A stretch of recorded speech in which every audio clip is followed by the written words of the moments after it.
नमस्कार दोस्तों, मैं अखिलेश मिश्रा आपके अपने एजुकेशनल यूट्यूब चैनल विद्यार्थी तक में स्वागत करता हूं। जय हिंद साथियों, कैसे हैं आप सभी। मैं अखिलेश मिश्रा एक बार फिर से आप सभी साथियों का आपके अपने यूट्यूब चैनल विद्यार्थी तक पे हार्दिक स्वागत करता हूं।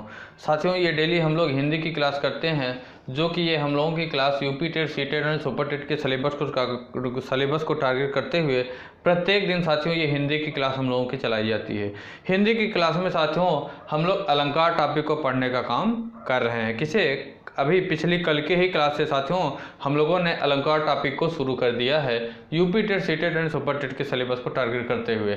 साथ ही साथ हम लोगों का साथियों यह भी प्रयास है कि जो सी टेट का एग्ज़ाम 31 जनवरी 2021 को आयोजित किया जाना है, उससे कम 10 से 15 दिन पहले हम लोग अपने सिलेबस को ख़त्म कर और बाकी के जो बचे हुए 10 से 15 दिन होंगे उनमें क्वेश्चनों की हम लोग प्रैक्टिस को करना शुरू कर दें। ठीक साथियों, तो हम लोग साथियों अलंकार टॉपिक को पढ़ने का काम कर रहे हैं। पिछली क्लास अगर आप लोग नहीं देखे हैं तो पिछली क्लास भी आप लोग देखिएगा, जिसका लिंक क्लासों का लिंक डिस्क्रिप्शन में नीचे दिया हुआ है, वहां से आप पिछली क्लासों का लिंक देख सकते हैं। क्योंकि अगर पिछली क्लास आप नहीं देखेंगे तो जो है आगे की चीज़ें समझ में नहीं आएंगी। कारण क्या है कि सभी चीज़ें एक दूसरे क्लासों से क्या होती हैं, अटैच होती हैं, मैच करती रहती हैं, रिलेट रहती हैं साथियों। ठीक, तो इस वजह से आपको भी पिछली क्लासें ज़रूर देखना चाहिए और ख़ुद ही आप अपने हाथ से लिखी हुई स्वयं की नोट्स बनाइएगा, क्योंकि स्वयं की बनाई हुई जो नोट्स होती है वो अपने लिए बहुत ही हेल्पफुल होती है। क्या होती है? बहुत ही हेल्पफुल और कारगर होती है। जब भी आपकी इच्छा होगी आप 10 साल बाद भी अगर अपने हाथ से लिखी हुई नोट्स को खोलेंगे तो उसमें कम से कम आप मान के चलिए कि 30 से 40% चीज़ें आपको ऐसा लगेगा कि यार ये चीज़ें तो मैं पढ़ा था या मैं जानता हूँ, इस तरीके की। ठीक, तो साथियों हम लोग अलंकार टॉपिक को कल की क्लास से पढ़ना शुरू कर दिए हैं। अलंकार के टॉपिक में साथियों हम लोगों ने जाना कि अलंकार क्या होता है, अलंकार कौन कौन से होते हैं या अलंकार के कितने भेद होते हैं। इन सारी बातों को हम लोगों ने पिछली क्लासों में जाना और जानने की कोशिश की है। ठीक साथियों, अच्छे से विस्तार के साथ हम लोगों ने जाना साथियों कि अलंकार के 2 भेद होते हैं, एक शब्दालंकार, एक अर्थालंकार। शब्दालंकार के भी साथियों 7 भेद होते हैं और अर्थालंकार के 11 भेद होते हैं। शब्दालंकार में साथियों जो 7 भेद होते हैं उसमें पहला भेद हम लोगों ने पढ़ा अनुप्रास अलंकार। किसे? अनुप्रास अलंकार को भी हम लोगों ने पढ़ा। अनुप्रास अलंकार में भी हम लोगों ने यह जाना साथियों के अनुप्रास अलंकार के 5 भेद होते हैं।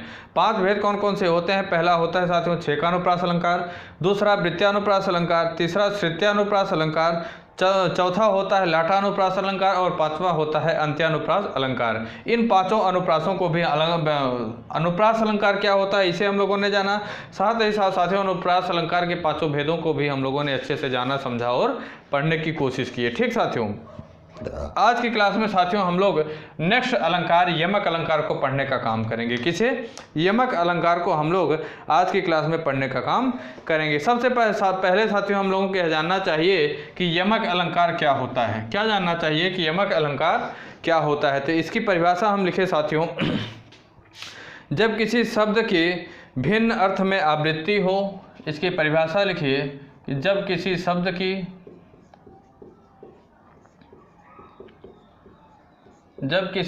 की भिन्न अर्थ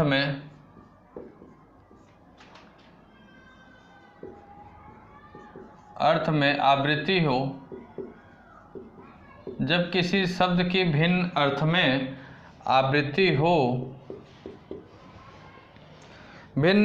आवृत्ति हो, वहाँ अलंकार होता है साथियों। आवृत्ति हो अर्थात साथियों एक शब्द बार बार आए किंतु उसका अर्थ बदल जाए हो, अर्थात एक शब्द बार बार आए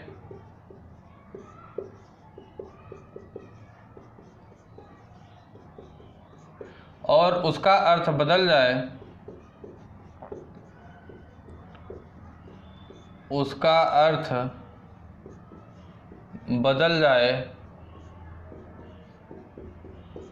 तो वहाँ यमक अलंकार होता है। यमक अलंकार होता है साथियों। यमक अलंकार हम लोग पढ़ने का काम कर रहे हैं। तो यमक अलंकार की परिभाषा हम लोगों ने पढ़ा साथियों, जब किसी शब्द की भिन्न भिन्न अर्थ में आवृत्ति हो, कोई एक ही शब्द हो वह बार बार आए, वो कोई एक ही शब्द हो साथियों, बार बार वह आए और उसका जो है अर्थ क्या हो, भिन्न भिन्न अर्थ हो, अर्थात एक शब्द बार बार आए और उसका अर्थ बदल जाए। ठीक, जैसे मान लीजिए कोई शब्द कह दें राम, जैसे क्या कह दें, राम कह दें और फिर से राम आ जाए, इस राम का अर्थ दूसरा हो और इस राम का अर्थ दूसरा हो साथियों, तो इसी को कहा जा रहा है कि एक ही शब्द कौन सा, राम राम, एक ही शब्द बार बार आए, दो बार आया और इसका अर्थ बदल जाए। जैसे मान लीजिए इस राम का अर्थ क्या हुआ, प्रभु हुआ, और इस राम का अर्थ मान लीजिए देवत्व हुआ। इस तरीके से कुछ भी एक एग्जाम्पल मैं बता रहा हूँ, फैक्ट नहीं, तो इसका अर्थ बदल जाए तो वहीं पे क्या होता है, यमक अलंकार होने का काम होता है। क्या होता है, यमक अलंकार होता है। ठीक साथियों, जैसे अगर हम उदाहरण की बात करें, हम लोग रियल उदाहरण देखते हैं, इसके उदाहरण की बात करें साथियों, तो जैसे हम कह दें कनक कनक ते 100 गुनी, बहुत ही फेमस एग्जाम्पल है, कनक कनक ते 100 गुनी मादकता अधिकाय, मादकता अधिकाय, मादकता अधिकाय, और या खाए बौराए जग, या खाए बौराए जग, या खाए बौराए जग, जा पाए बौराए, जा पाए बौराए। कहा गया साथियों, कनक कनक ते 100 गुनी मादकता अधिकाय, या खाए बौराए जग, जा पाए बौराए। यहाँ शब्द साथियों कनक कनक 2 बार आया। कितनी बार, कनक कनक शब्द साथियों 2 बार आया और दोनों का अलग अलग अर्थ है। दोनों का साथियों अपना अपना अलग अलग अर्थ है। जैसे पहले कनक की बात करें साथियों, तो पहले कनक का अर्थ है सोने से। पहले कनक का अर्थ साथियों सोना, अर्थात गोल्ड जो होता है, क्या होता है, गोल्ड, सोने वाला सोना, नींद वाला नहीं, गोल्ड वाला सोना। और दूसरे कनक का अर्थ है किससे साथियों, धतूरा से। किसका, धतूरा से। ठीक, यहाँ कहा गया साथियों कनक कनक ते 100 गुनी मादकता अधिकाय, या खाए बौराए जग, जा पाए बौराए। अर्थात पहले कनक का अर्थ साथियों सोना, दूसरे कनक का अर्थ धतूरा। इनके कहने का मतलब यह है कि धतूरा जो खाए साथियों वो क्या हो जाएगा, वो बौराया जाएगा, और यहीं पे साथियों जो सोना पाएगा वो क्या हो जाएगा, सोना पाने वाला व्यक्ति बौरा जाएगा। क्या हो जाएगा, सोना पाने वाला व्यक्ति साथियों बौराया जाएगा। मैंने आपको बताया साथियों, जब किसी शब्द की भिन्न भिन्न अर्थ में आवृत्ति हो, अर्थात एक शब्द बार बार आए और उसका अर्थ साथियों बदल जाए, तो वहाँ क्या होता है, यमक अलंकार होता है। ठीक साथियों, जैसे एक एग्जाम्पल और देखें साथियों, दूसरा एग्जाम्पल हम इसी में कहें, दूसरा एग्जाम्पल हम इसी में कहें साथियों, क्या कहते हैं, काली घटा का घमंड घटा, काली घटा का घमंड घटा, काली घटा का घमंड घटा। घटा शब्द साथियों 2 बार आया। कितनी बार आया, घटा शब्द कितनी बार आया, 2 बार आया। पहले साथियों घटा का अर्थ है बादल और दूसरी घटा का अर्थ क्या है, कम से है। पहले घटा का अर्थ किससे है, बादल से, और दूसरी घटा का अर्थ जो होगा साथियों वो किससे होगा, कम से होगा। घटा मतलब कहते हैं ना घटाना, वही कम वाला।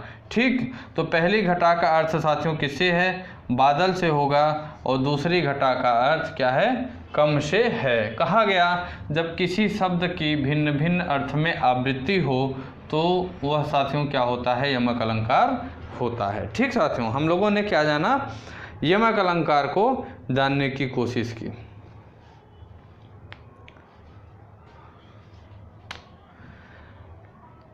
अगला साथियों हम लोग अलंकार देखें, इसे आप लोग नोट कर लिए होंगे, एग्जाम्पल भी नोट करिएगा परिभाषा नोट करिएगा। परिभाषा से जब कोई चीज़ें क्या होती हैं साथियों, जब नहीं पता होता है तो उसकी डेफिनेशन लिखना अनिवार्य होता है, क्योंकि डेफिनेशन जो होती है वो उसके बारे में बताती है, किसी चीज़ के बारे में बताने की कोशिश वो करती है। ठीक साथियों, उससे वो उसकी क्या होती है, उसके बारे में व्याख्या पता चलती है कि ये क्या होता है। ठीक, तो इसलिए कभी कभी परिभाषा लिखना भी बहुत ज़रूरी होता है।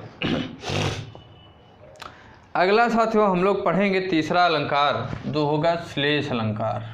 क्या होगा? श्लेष अलंकार। श्लेष अलंकार की अगर चर्चा करें साथियों, तो श्लेष अलंकार की हम परिभाषा लिखेंगे कि जब कोई शब्द एक बार प्रयुक्त हुआ हो, जब कोई शब्द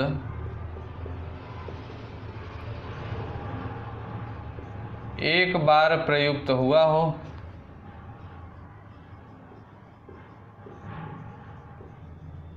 जब कोई शब्द एक बार प्रयुक्त हुआ हो परंतु उसके अर्थ एक से अधिक हों, परंतु उसके अर्थ एक से अधिक हों, परंतु उसके अर्थ एक से अधिक हों, तो वहाँ क्या होता है साथियों? श्लेष अलंकार होता है। तो वहाँ श्लेष अलंकार होता है। साथियों, जब कोई शब्द एक बार प्रयुक्त हुआ हो परंतु उसके अर्थ एक से अधिक हों, तो वहाँ पे क्या हो साथियों? श्लेष अलंकार होता है। जैसे हम कह दे साथियों, श्लेष अलंकार के भी दो भेद होते हैं। कितने? श्लेष अलंकार के भी दो भेद होते हैं।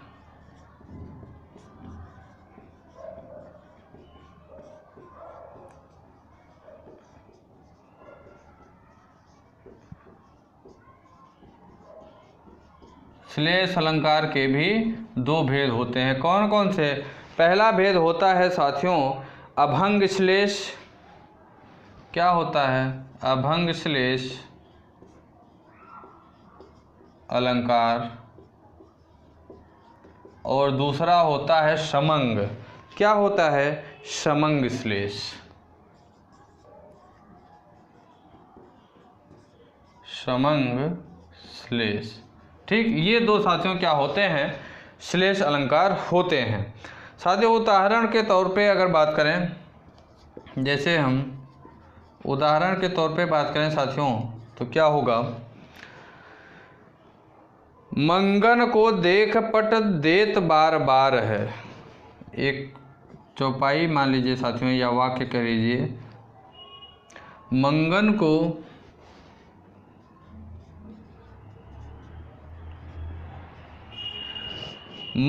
को देख पट देत बार बार है। मंगन को देख पट देत बार बार है।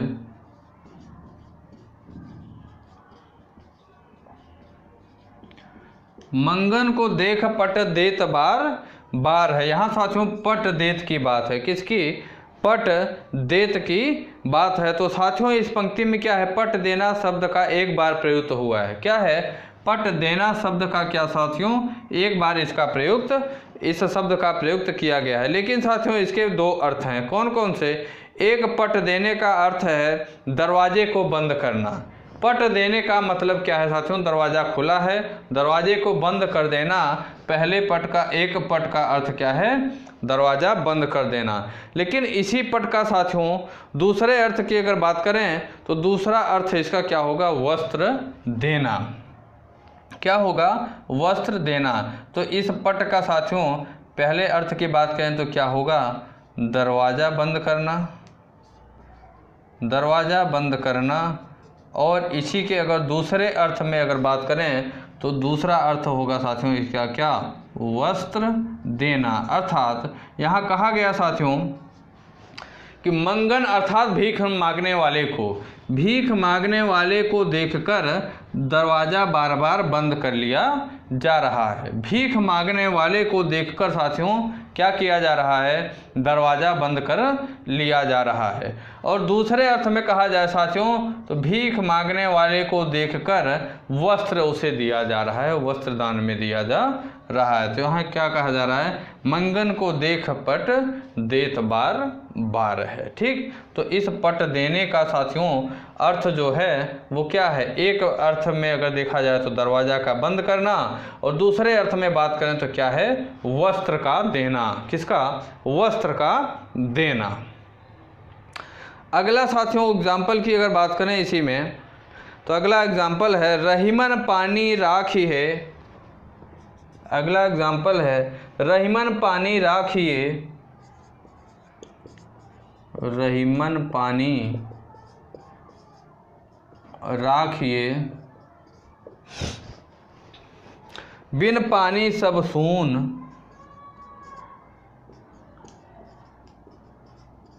बिन पानी सब सून।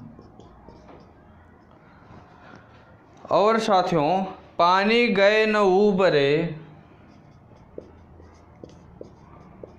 पानी गए न उबरे, मोती मानुष चून, मोती मानुष चून। क्या कहा गया साथियों, रहीमन पानी राखिए, बिन पानी सब सून, पानी गए न उबरे, मोती मानुष चून। ठीक साथियों, क्या किया गया कि पानी शब्द का मैंने परिभाषा क्या देखा साथियों, जब कोई शब्द एक बार प्रयुक्त हुआ हो परंतु उसका अर्थ एक से अधिक हो तो वहाँ क्या होगा साथियों, श्लेष अलंकार होगा। तो साथियों इस पंक्ति में बात करें तो पानी शब्द का कितने 3 बार प्रयुक्त किया गया, 3 अर्थ में प्रयोग किया गया। ये पानी क्या है, एक ही शब्द है, पानी एक ही शब्द माना जाएगा। इसे आप ये काउंट मत करिएगा कि एक बार यहाँ एक बार यहाँ, 3 बार प्रयुक्त किया गया है पानी शब्द को, लेकिन पानी तो शब्द तो एक ही है, मतलब एक ही शब्द को 3 अर्थ में प्रयुक्त किया गया है, ये कहना उचित होगा। उचित क्या होगा साथियों, कहना कि पानी शब्द को ही सिर्फ 3 बार, पानी जैसे एक ही शब्द को 3 अर्थों में उसे प्रयोग किया गया है। कितने 3 अर्थों में प्रयुक्त किया गया है। पहले का अर्थ है साथियों चमक अर्थात मोती के पक्ष में। इस पानी का अर्थ क्या है साथियों, पहले पानी का अर्थ है चमकना, चमक किसके, मोती के लिए, मोती का चमकना। ठीक साथियों, पहले पानी का अर्थ क्या है, मोती का चमकना। दूसरे पानी का अर्थ साथियों क्या है, प्रतिष्ठा। बिन पानी सब सून, अर्थात बिन प्रतिष्ठा के सब क्या है, सब सूना है। मनुष्य की क्या प्रतिष्ठा, मनुष्य के लिए, मनुष्य के लिए साथियों क्या है, प्रतिष्ठा। तीसरा पानी जो है साथियों, इसका प्रयोग किसके लिए, इसका प्रयोग साथियों, इसका प्रयोग पानी अर्थात जल के लिए, किसके लिए, जल के लिए, अर्थात आटे के पक्ष में। इसका आटे को सानने के लिए या आटे के पक्ष में इस पानी का प्रयोग किया गया। अर्थात पानी जैसे एक ही शब्द को साथियों 3 अर्थों में प्रयोग किया गया है। कौन कौन से, पहले अर्थ का मतलब है चमकना, अर्थात चांदी का चमकना पानी का। दूसरे पानी का मतलब है साथियों प्रतिष्ठा, मनुष्य की प्रतिष्ठा के लिए। तीसरे पानी का अर्थ है साथियों जल, अर्थात आटे के लिए प्रयोग किया गया है। रहीमन पानी राखिए, बिन पानी सब सून, पानी गए न उबरे, मोती मानुष चून। ठीक साथियों, ये हुआ श्लेष अलंकार। एक एग्जाम्पल अगर कहिए तो और हम लोग देख लेते हैं, एक एग्जाम्पल हम लोग और देखें।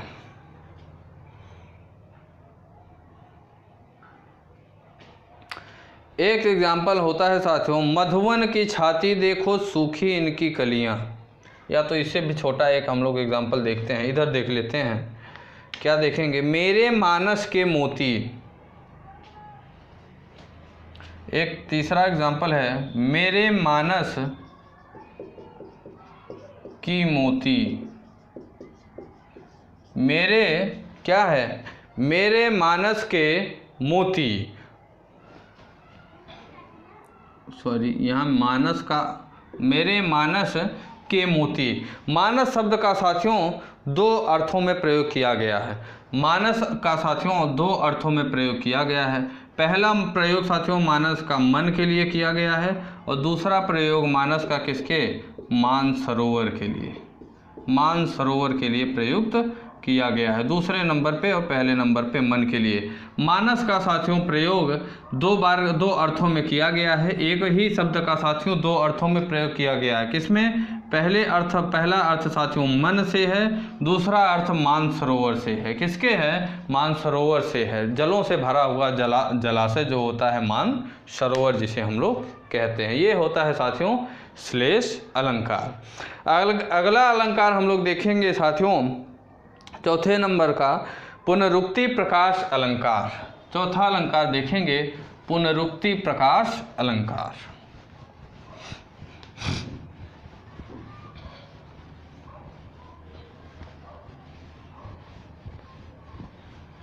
पुनरुक्ति प्रकाश अलंकार।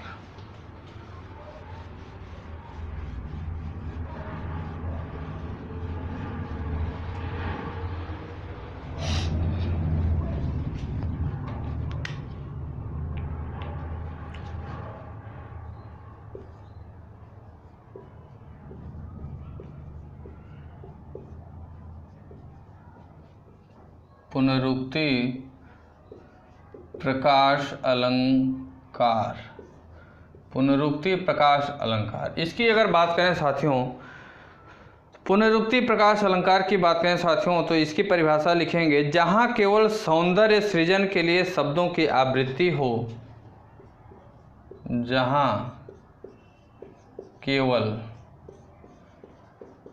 सौंदर्य सृजन के लिए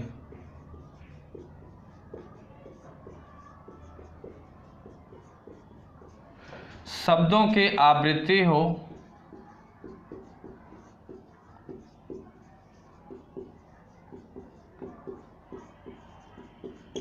जहाँ साथियों केवल सौंदर्य सृजन के लिए शब्दों की आवृत्ति हो, वहाँ पुनरुक्ति प्रकाश अलंकार होता है,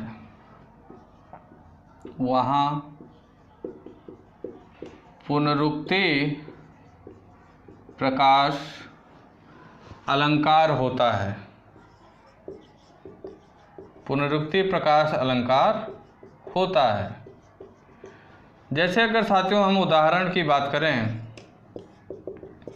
उदाहरण की बात करें साथियों तो क्या लिखें, सखी निरख नदी की धारा, सखी निरख नदी की धारा। जैसे उदाहरण कहते हैं साथियों, सखी निरख नदी की धारा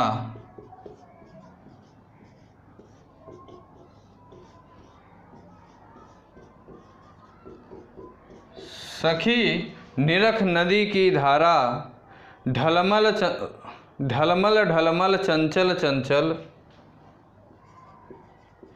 ढलमल ढलमल चंचल चंचल, ढलमल ढलमल चंचल चंचल, झलमल झलमल तारा, झलमल झलमल तारा। क्या कहा गया साथियों, कि सखी निरख नदी की धारा, ढलमल ढलमल चंचल चंचल, झलमल झलमल तारा। ठीक साथियों, तो यहाँ पे साथियों ढलमल चंचल और झलमल शब्दों की आवृत्ति किसके लिए हुई है, सौंदर्य सृजन के लिए। ढलमल ढलमल, चंचल चंचल, झलमल झलमल, इन शब्दों से साथियों क्या हो रहा है, सौंदर्य का सृजन हो रहा है। किसका, सौंदर्य सृजन। इससे भी साथियों क्या हो रहा है, सौंदर्य सृजन हो रहा है, सौंदर्य का क्या सृजन किया जा रहा है। ठीक साथियों, इससे भी क्या हो रहा है, सौंदर्य का सृजन किया जा रहा है, सौंदर्य का क्या किया जा रहा है, सृजन किया जा रहा है, अर्थात सौंदर्य को साथियों बनाए जाने का काम किया जा रहा है, बार बार शब्दों की क्या पुनरावृत्ति करके। ठीक, ढलमल ढलमल चंचल चंचल, झलमल झलमल तारा। ठीक साथियों, ये क्या है, पुनरुक्ति पुनरुक्ति प्रकाश अलंकार ये कहा गया। ठीक साथियों, अगला अलंकार हम लोग देखेंगे जिसे हम लोग पुनरुक्तावदाभास पुनरुक्तावदाभास 5वें नंबर पे होगा। पुनरुक्तावदाभास अलंकार,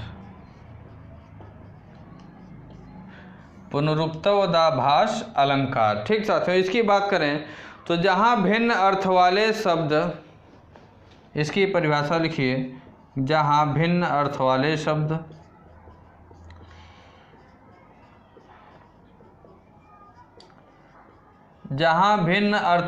शब्द सहसा देखने से समानार्थी प्रतीत होते हैं। सहसा का मतलब अचानक देखने से, सहसा लिख लीजिए, सहसा मतलब अचानक, ब्रैकेट में, सहसा देखने से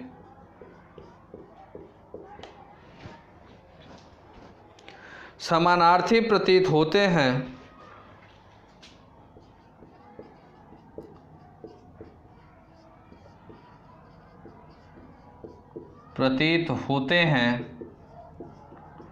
वहाँ पे क्या होता है साथियों, वहाँ पे पुनरुक्तावदाभास अलंकार होता है। उदाहरण के तौर पे साथियों अगर बात करें, जैसे अगर एग्जाम्पल के तौर पे बात करें तो हम कह दें, से पर्वत रसमग्न, से पर्वत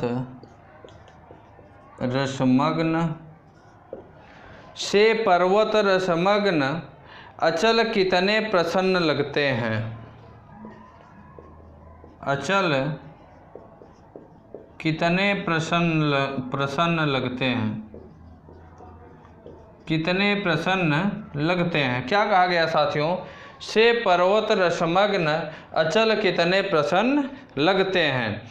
यहाँ पर साथियों पर्वत और अचल शब्दों में क्या पुनरुक्ति सी प्रतीत हो रही है।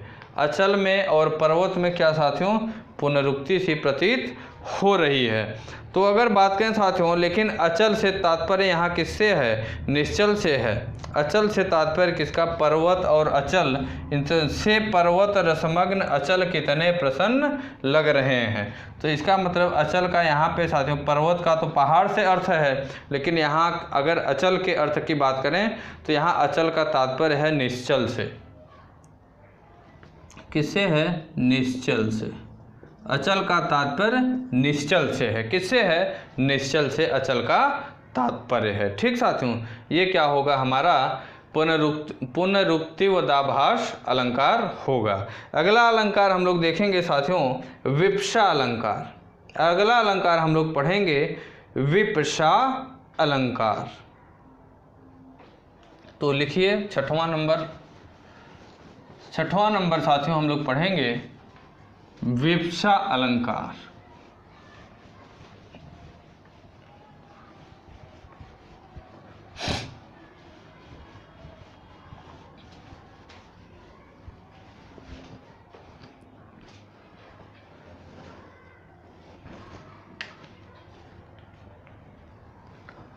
छठवां नंबर होगा विप्सा अलंकार। विप्सा अलंकार की बात करें साथियों तो इसकी परिभाषा सबसे पहले नोट करिए। जब अत्यंत आदर के साथ एक शब्द की अनेक बार आवृत्ति हो, जब अत्यंत आदर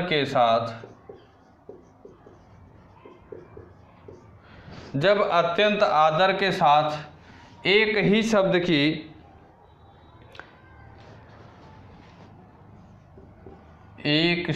की अनेक बार आवृत्ति हो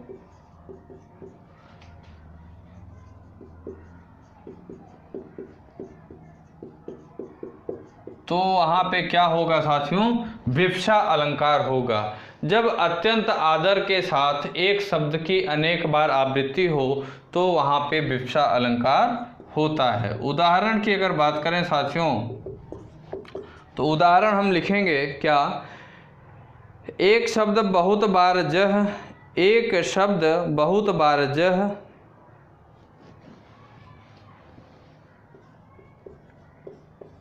एक शब्द बहुत बार जह अति आदर सो होय, अति आदर स होय।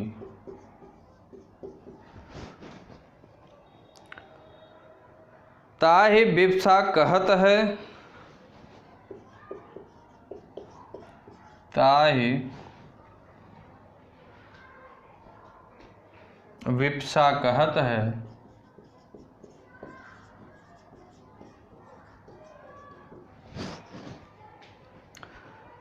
कवि कोविद सब कोय,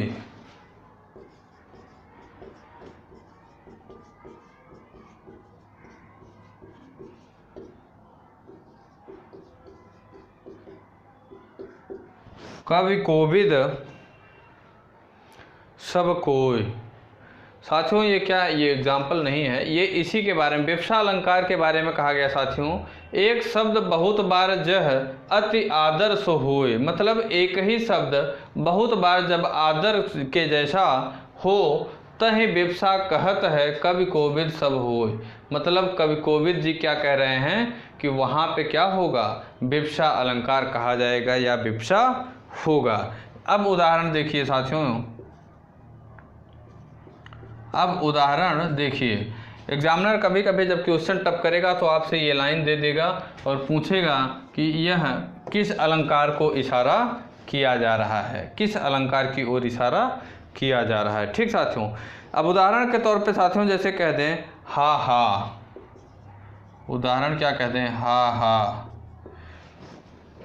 इन्हें रोकने को टोका न लगाओ तुम, इन्हें रोकने को टोक,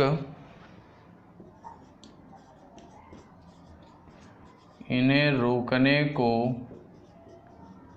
टोक न लगावो तुम, न लगावो तुम। क्या कहा गया साथियों, हा हा, इन्हें रोकने को टोक न लगावो तुम। क्या कह, मतलब इन्हें रोकने के लिए आप टोक मत लगाए, मतलब टोकिए नहीं, इन्हें रोकने के लिए इन्हें टोकिए नहीं। ठीक साथियों, हा हा मतलब कि यहाँ अत्यंत आदर पूर्वक चीज़ों को कहा जा रहा है कि आप इन्हें रोकने के लिए टोकिए नहीं, किसके, आदर पूर्वक कहा जा रहा है। और यह साथियों कविता के माध्यम से भी कहा गया कि एक शब्द बहुत बार जह अति आदर सो होय। एक शब्द साथियों जब बहुत बार अति आदर के जैसा हो, तहाँ पे क्या, विप्सा कहत है कवि कोविद सब कोय। विप्सा जी कहते हैं कि वहाँ क्या होगा, विप्सा अलंकार। कवि कोविद जी कहते हैं कि वहाँ पे क्या होगा, विप्सा अलंकार कहा जाएगा। क्या कहा जाएगा, विप्सा अलंकार कहा जाएगा। ठीक साथियों, ये हम लोगों ने विप्सा अलंकार को परिभाषा भी जाना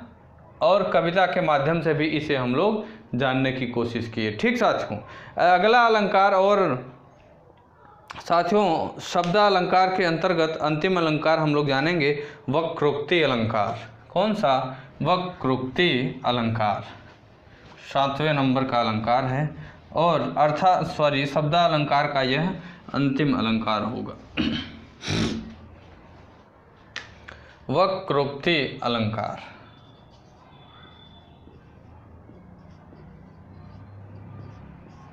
वक्रोक्ति अलंकार।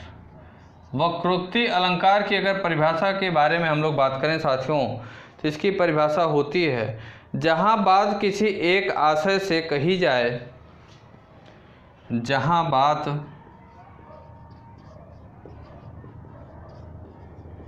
किसी एक आशय से कही जाए, जहाँ बात किसी एक आशय से कही जाए और सुनने वाला उसे भिन्न दूसरा अर्थ लगा दे,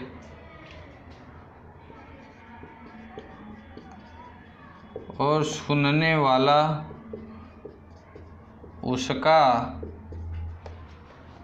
जहाँ बात किसी एक आशय से कही जाए और सुनने वाला उसका भिन्न भिन्न अर्थ लगा दे, भिन्न भिन्न अर्थात अलग अलग,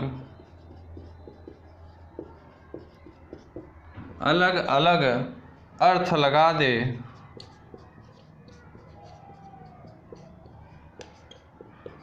तो वहाँ साथियों वक्रोक्ति अलंकार कहलाता है। क्या होता है?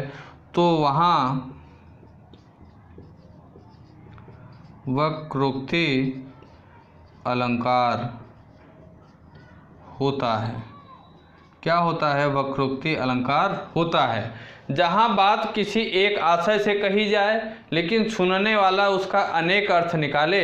क्या निकाले? अनेक अर्थ निकाले साथियों, अलग अलग अर्थ निकाले या भिन्न भिन्न अर्थ लगाए या निकाले, तो वहाँ पे क्या होता है साथियों? वक्रोक्ति अलंकार होता है। क्या होता है? तो वहाँ पे वक्रोक्ति अलंकार होता है। जैसे एग्जाम्पल के लिए कह दिया जाए साथियों, क्या कहा जाए साथियों? वक्रोक्ति अलंकार के भी दो भेद होते हैं। कौन कौन से? पहला होता है श्लेष वक्रोक्ति। वक्रोक्ति अलंकार के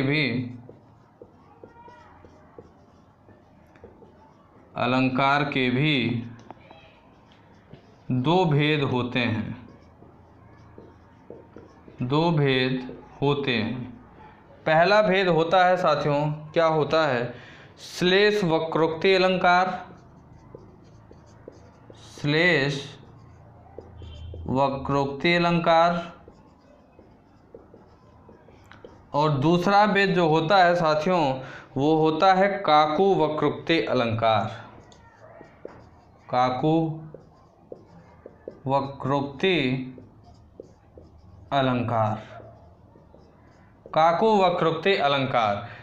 वक्रोक्ति अलंकार को हम लोगों ने जाना साथियों कि जहाँ बात किसी एक आशय से कही जाए लेकिन सुनने वाला उसका अलग अलग भिन्न भिन्न अनेकों अर्थ निकाले, तो वहाँ पे क्या होता है? वक्रोक्ति अलंकार होता है।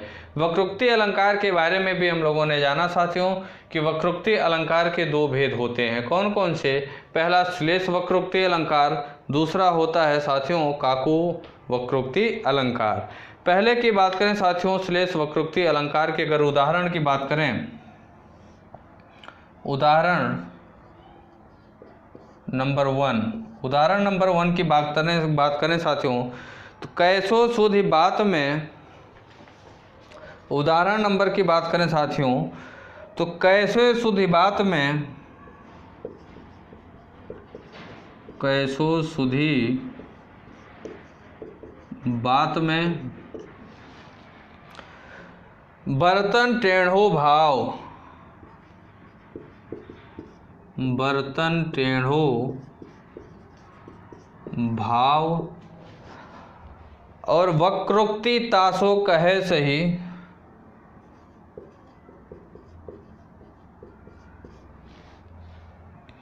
वक्रोक्ति तासो कहे सभी,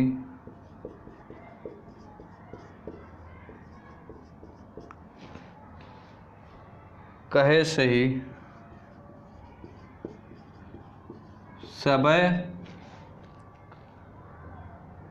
कबीराय।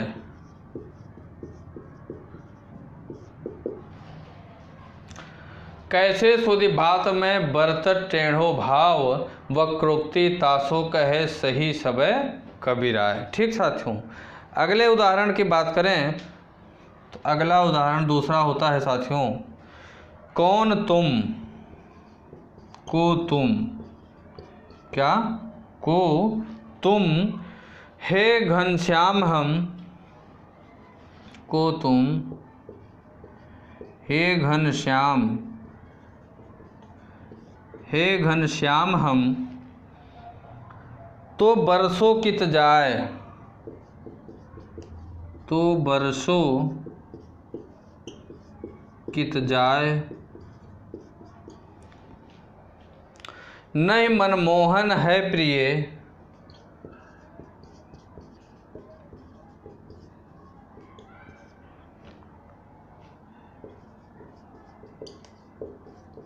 नहीं मनमोहन है प्रिय, फिर क्यों पकड़त पाए,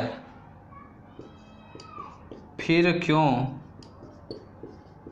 पकड़त पाए, फिर क्यों पकड़त पाए। ये साथियों काकू वक्रोक्ति अलंकार का ये एग्जाम्पल है।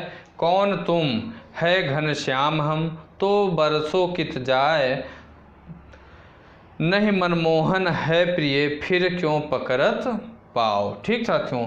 और श्लेष वक्रोक्ति अलंकार का एग्जाम्पल, कैसे सुधि बात में बर्तन टेढ़ो भाव, वक्रोक्ति तासो कहे सही सवय कबीराय। ठीक साथियों। तो ये साथियों हम लोगों का क्या था, वक्रोक्ति अलंकार था। वक्रोक्ति अलंकार अर्थात जो साथियों शब्दालंकार के अंतर्गत जितने भी भेद होते थे उन सभी भेदों को हम लोगों ने जाना। अनुप्रास अलंकार को हम लोगों ने पढ़ा, उसके भी भेदों को जाना।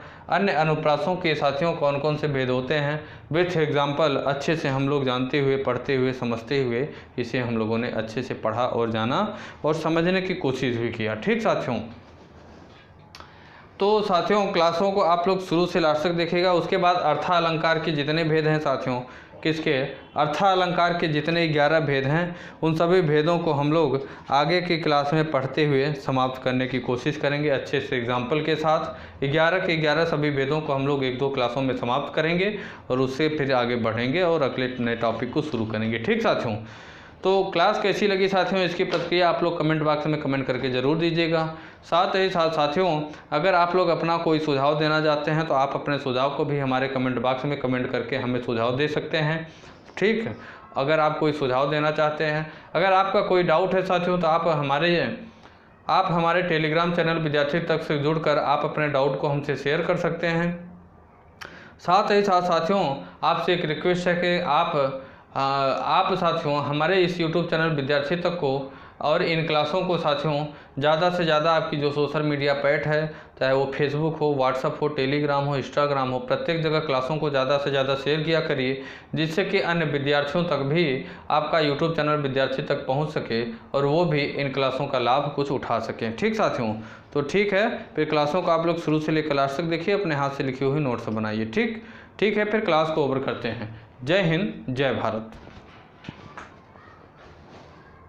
दोस्तों अगर आप हमारे YouTube चैनल विद्यार्थी तक पे नए हैं तो लाइक करें, सब्सक्राइब करें और बेल आइकन को दबाना ना भूलें। धन्यवाद।